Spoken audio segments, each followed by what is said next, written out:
Hi, this is just a quick video for those of you that have these bias binding tape makers and really haven't worked out how to use them. I must have had these 2 years now. I've tried several times and they're like, okay, but I'm not quite getting on with them. Today, I thought I'd try them again and it seems I've got the knack. So I'm going to show you in this short video. Okay, back over to the ironing board. Now, the little bias binding maker, although I'm actually not using bias today. This is a piece of sheeting that I've cut to make some binding. I don't need it bias, so it's just straight. I discovered a little trick with these. I've had these for quite some years and I've attempted to use them seemingly unsuccessfully. So I have cut this sheeting. This is 2 inches wide and this is the 25mm binding maker. Now, I'm sure you're aware at this end you thread the fabric in. So curled up the sides, it's a bit tricky to do this bit, but we curl it up the sides. Okay, hope you're seeing this. There we go, hopefully. And I'm going to use the pointed end of my scissors to pull this through down the gap. And so as you can see, this is going to feed in to this binding maker. I'm trying to do it without getting my fingers in the way.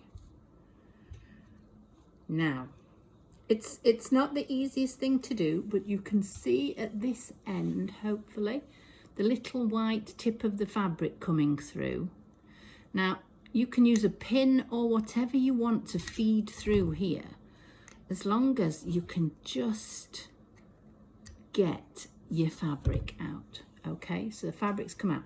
Now I'm going to pull it out, and as you can see, it's a bit messy when it comes out. And then I'm just going to push this back to the end. Now, I have tried many times to get this to work, and it's not really been that successful for me until I thought, well, do you know, lots of people can use this. So you can see I've just pressed my tails here.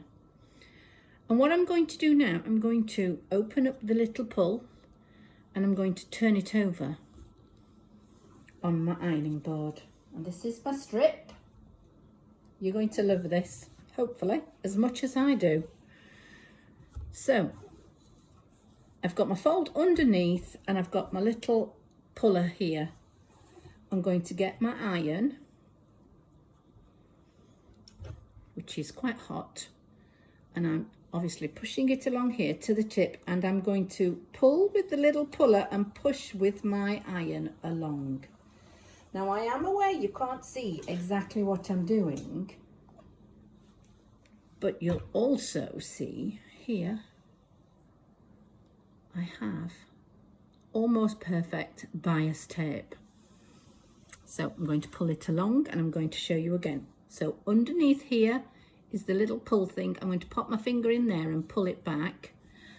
Doesn't matter which side you do it on, but keep your iron nice and close to the end of the gadget. And so I'm just going to whiz along.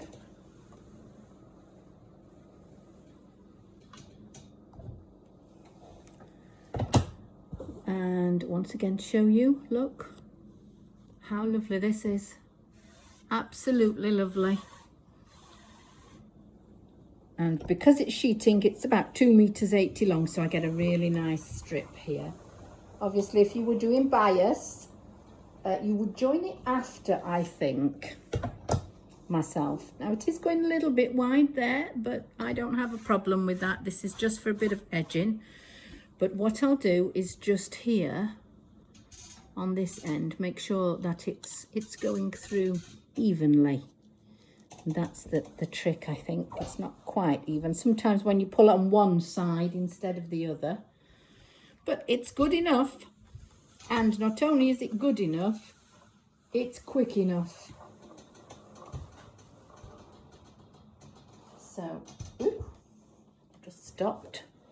Let me pull it along just to do this last bit. So I'm right at the last bit, and I'm just going to press it. Oh, it's a little bit messy at the end, but I've now got, just as quick as that, 2.80 meters of binding. It works just the same as it does on bias, but as I said, the trick is to turn it over.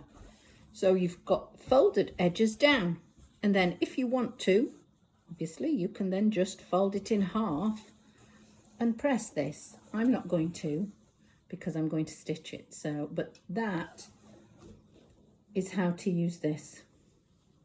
Give it a go. Hope that's a great tip for you. Bye.